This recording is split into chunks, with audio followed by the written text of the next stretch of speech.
ಆಕಾಶವಾಣಿ ಪ್ರದೇಶ ಸಮಾಚಾರ ಓದುತ್ತಿರುವವರು ಹರ್ಷವರ್ಧನ್ ಶೀಲ್ವಂತ್. ಮುಖ್ಯಾಂಶಗಳು. ನೀತಿ ಆಯೋಗದ ಸಭೆ, ಸರ್ಕಾರಿ ಶಾಲೆ ಕಾಲೇಜುಗಳಿಗೆ ಒಂದು ಬಾರಿಯ ಮೂಲಸೌಕರ್ಯ ಅನುದಾನಕ್ಕಾಗಿ ಮುಖ್ಯಮಂತ್ರಿ ಕೇಂದ್ರಕ್ಕೆ ಮನವಿ.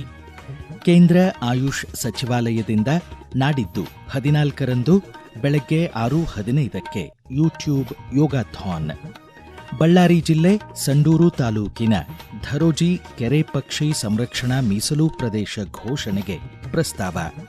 ಇಂದು ಅಂತಾರಾಷ್ಟ್ರೀಯ ಬಾಲಕಾರ್ಮಿಕ ಪದ್ಧತಿ ವಿರೋಧಿ ದಿನ.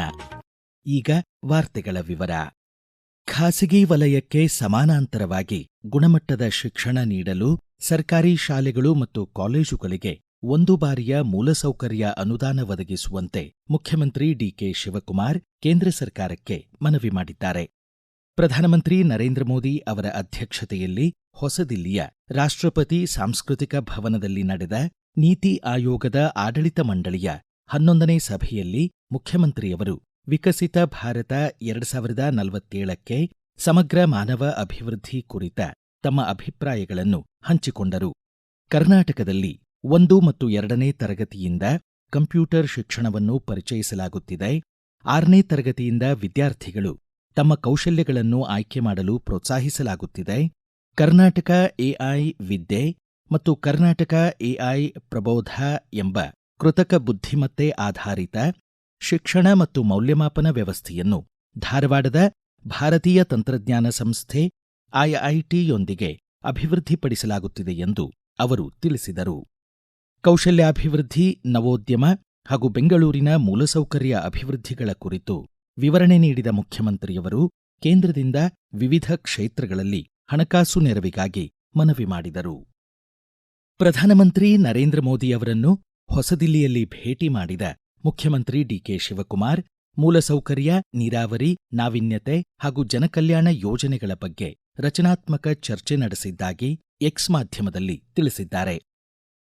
ಭದ್ರಾ ಮೇಲ್ದಂಡೆ ಯೋಜನೆ, ಮೇಕೆದಾಟು, ಕಳಸಾ ಬಂಡೂರಿ, ಕೃಷ್ಣಾ ಸೇರಿದಂತೆ ರಾಜ್ಯದ ಪ್ರಮುಖ ನೀರಾವರಿ ಯೋಜನೆಗಳಿಗೆ ಸಕಾಲಿಕ ಅನುಮೋದನೆ ಮತ್ತು ಹಣಕಾಸು ಒದಗಿಸುವಂತೆ ಕೇಂದ್ರ ವಿತ್ತ ಮಂತ್ರಿ ನಿರ್ಮಲಾ ಸೀತಾರಾಮನ್ ಅವರಿಗೆ ಮುಖ್ಯಮಂತ್ರಿ ಡಿಕೆ ಶಿವಕುಮಾರ್ ಹೊಸದಿಲ್ಲಿಯಲ್ಲಿ ಮನವಿ ಸಲ್ಲಿಸಿದ್ದಾರೆ.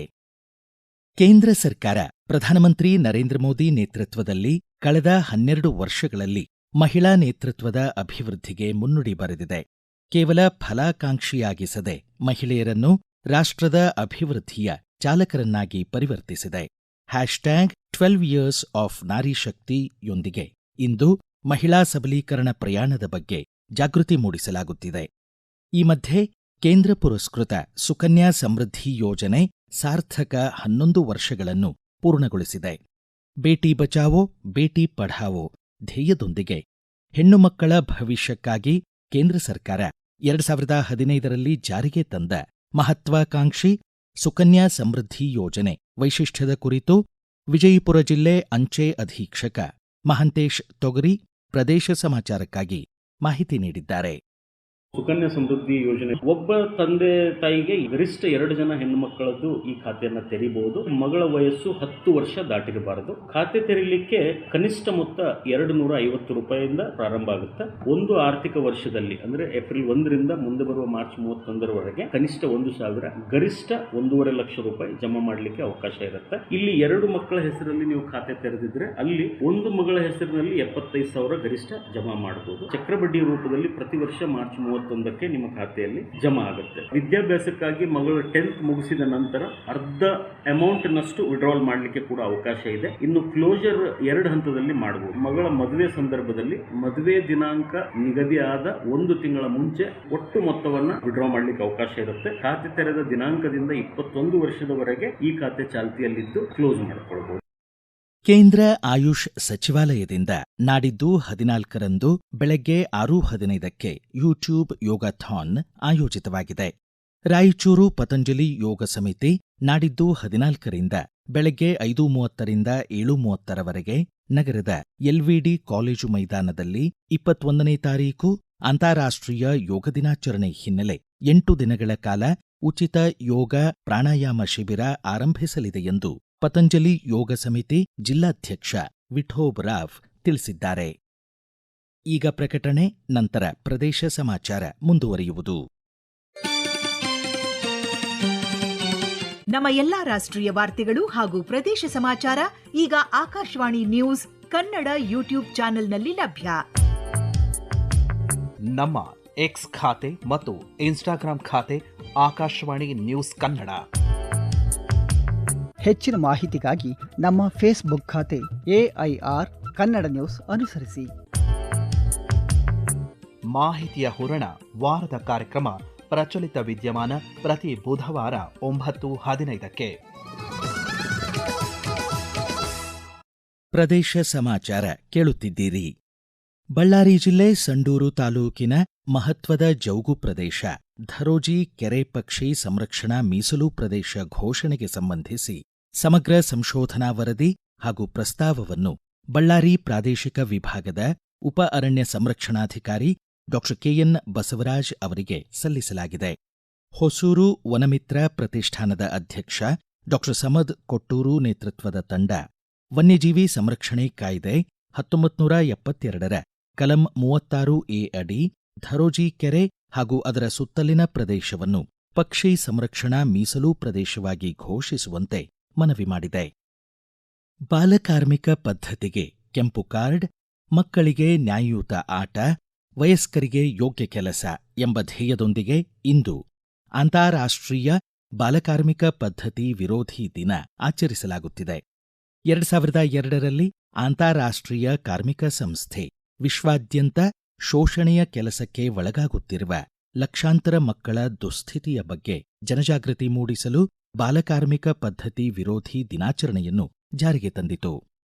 ಬೆಂಗಳೂರಿನ ಶ್ರೀಕಂಠೀರವ ಹೊರಾಂಗಣ ಕ್ರೀಡಾಂಗಣದಲ್ಲಿ ಇಂದು ಬೆಳಗ್ಗೆ 8:30ಕ್ಕೆ ಮುಖ್ಯಮಂತ್ರಿ DK ಶಿವಕುಮಾರ್, ಉಪಮುಖ್ಯಮಂತ್ರಿ ಡಾ G ಪರಮೇಶ್ವರ್ ಅಂತಾರಾಷ್ಟ್ರೀಯ ಬಾಲಕಾರ್ಮಿಕ ಪದ್ಧತಿ ವಿರೋಧಿ ದಿನಾಚರಣೆ ಜನಜಾಗೃತಿ ಜಾಥಾಕ್ಕೆ ಚಾಲನೆ ನೀಡಲಿದ್ದಾರೆ.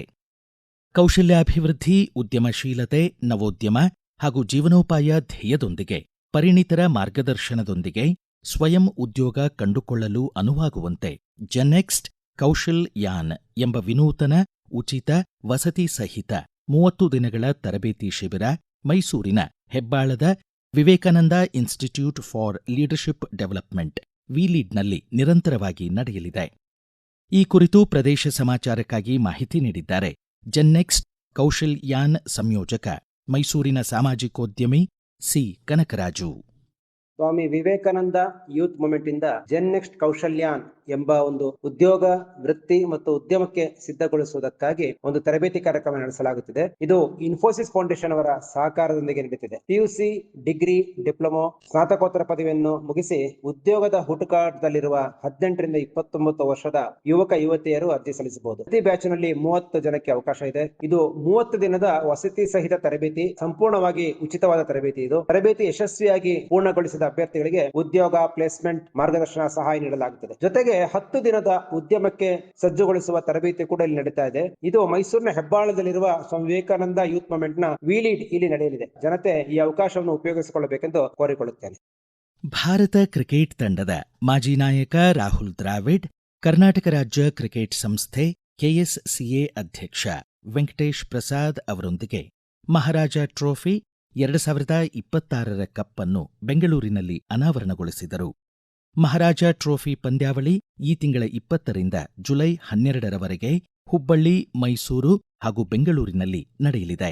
6 ಫ್ರಾಂಚೈಸಿಗಳು ಒಟ್ಟು 34 ಪಂದ್ಯಗಳಲ್ಲಿ ಸ್ಪರ್ಧಿಸಲಿವೆ.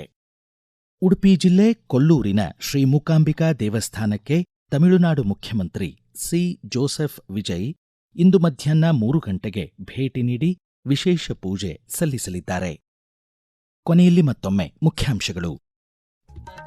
ನೀತಿ ಆಯೋಗದ ಸಭೆ, ಸರ್ಕಾರಿ ಶಾಲೆ ಕಾಲೇಜುಗಳಿಗೆ 1 ಬಾರಿಯ ಮೂಲಸೌಕರ್ಯ ಅನುದಾನಕ್ಕಾಗಿ ಮುಖ್ಯಮಂತ್ರಿ ಕೇಂದ್ರಕ್ಕೆ ಮನವಿ. ಕೇಂದ್ರ ಆಯುಷ್ ಸಚಿವಾಲಯದಿಂದ ನಾಡಿದ್ದು 14ರಂದು ಬೆಳಗ್ಗೆ 6:15ಕ್ಕೆ ಯೂಟ್ಯೂಬ್ ಯೋಗಾಥಾನ್. ಬಳ್ಳಾರಿ ಜಿಲ್ಲೆ ಸಂಡೂರು ತಾಲೂಕಿನ ಧರೋಜಿ ಕೆರೆ ಪಕ್ಷಿ ಸಂರಕ್ಷಣಾ ಮೀಸಲು ಪ್ರದೇಶ ಘೋಷಣೆಗೆ ಪ್ರಸ್ತಾವ. ಇಂದು ಅಂತಾರಾಷ್ಟ್ರೀಯ ಬಾಲಕಾರ್ಮಿಕ ಪದ್ಧತಿ ವಿರೋಧಿ ದಿನ. ಇಲ್ಲಿಗೆ ಪ್ರದೇಶ ಸಮಾಚಾರ ಮುಕ್ತಾಯವಾಯಿತು. ನಮ್ಮ ಮುಂದಿನ ರಾಷ್ಟ್ರೀಯ ವಾರ್ತಾ ಪ್ರಸಾರ ಈ ಬೆಳಗ್ಗೆ 7:35 ನಿಮಿಷಕ್ಕೆ.